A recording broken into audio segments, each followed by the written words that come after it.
नमस्ते। आज़ादी का अमृत महोत्सव के उपलक्ष्य में स्वतंत्रता आंदोलन में महिलाओं का सहयोग, यह श्रृंखला महाराष्ट्र राज्य हिंदी महामंडल और सांगली जिला हिंदी अध्यापक मंडल के संयुक्त तत्वावधान में मंडल के मुख्य प्रवर्तक श्रीमान शिवाजीराव अडसूळ सर जी की प्रेरणा से यह श्रृंखला शुरू है। मैं संजीवनी जयवंत मोहिते, छत्रपति शिवाजी विद्यालय दुधोंडी की हिंदी अध्यापिका, आप सभी का तहे दिल से स्वागत करती हूँ। आज के इस वीडियो में हम देखेंगे भारत की स्वतंत्रता के लिए अपने प्राणों की आहुति देने वाली बंगाल की वीरांगनाओं में से एक है मातंगिनी हजारा। भारतीय इतिहास में उनका नाम बड़े ही मान सम्मान के साथ लिया जाता है। भारत छोड़ो आंदोलन के तहत ही सशस्त्र अंग्रेज सेना ने आंदोलनकारियों को रुकने के लिए कहा।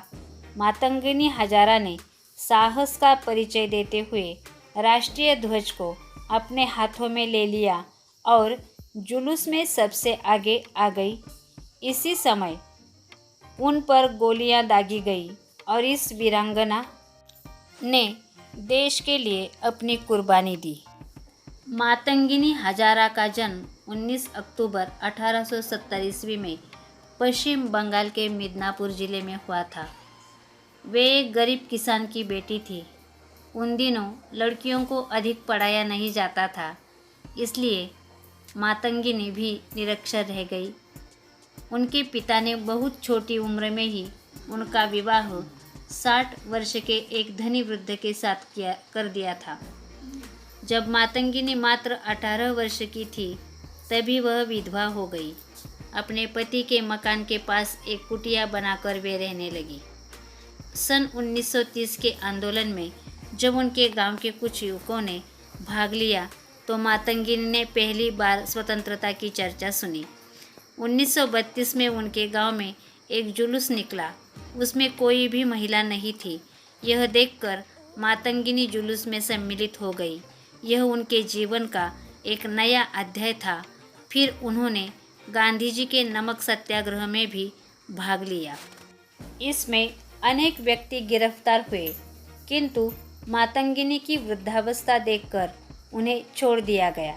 उस पर मौका मिलते ही उन्होंने तामलुक की कचहरी पर, जो पुलिस के पहरे में थी, चुपचाप जाकर तिरंगा झंडा फहरा दिया। इस पर उन्हें इतनी मार पड़ी कि मुंह से खून निकलने लगा। सन 1933 में गवर्नर को काला झंडा दिखाने पर उन्हें 6 महीने की सज़ा भुगतनी पड़ी। जेल से बाहर आकर उन्होंने एक चरखा ले लिया और खादी पहनने लगी।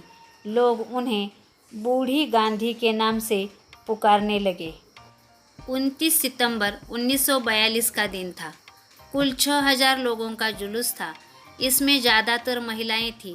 वो जुलूस तामलुक थाने की तरफ बढ़ने लगा। पुलिस ने चेतावनी दी। लोग पीछे हटने लगे। मातंगिनी बीच से निकली और सबके आगे आ गई। उनके दाएं हाथ में तिरंगा था और कहा, मैं फहराऊंगी तिरंगा। आज कोई नहीं रोक सकता। वंदे मातरम के उद्घोष के साथ वो आगे बढ़ी। पुलिस की चेतावनी पर भी वो नहीं रुकी तो एक गोली उनके दाएं हाथ पर मारी गई। वो घायल तो हुई, लेकिन तिरंगे को नहीं गिरने दिया। घायल कराहती मातंगिनी ने तिरंगा दूसरे हाथ में ले लिया और फिर आगे बढ़ने लगी। देशभक्ति का जुनून। 72 साल की मातंगिनी हजरा पर इस कदर हावी था कि पहली गोली लगते ही बोला, वंदे मातरम। पुलिस ने फिर दूसरे हाथ पर भी गोली मारी।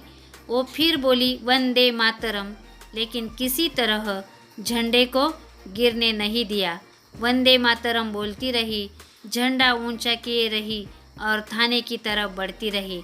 तब एक पुलिस ऑफिसर ने तीसरी गोली चलाई और वो सीधे बीचों बीच माथे पर लगी। वो नीचे तो गिरी, लेकिन झंडा जमीन पर नहीं गिरने दिया। अपने सीने पर रखा और जोर से फिर बोला, वंदे मातरम। भारत माता की जय। ऐसी वीरांगना मातंगिनी हाजरा की मृत्यु 29 सितंबर 1942 को हुई। धन्यवाद।